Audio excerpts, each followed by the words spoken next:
Kwa hivyo ningeomba watu wa Embu tusifanye siasa yoyote na mambo ya health. Your health is your wealth.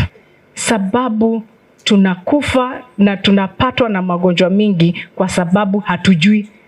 Na madawa ya kulevya ile ingine inatokea siku hizi. Unakuta kijana msichana ako na simu kama hii, lakini hiyo sio simu, ni vitu anavuta. Hata hutawahi ona. Utakuwa unaona tu anaenda ana charge kwa stima, anavuruta inatoka moshi.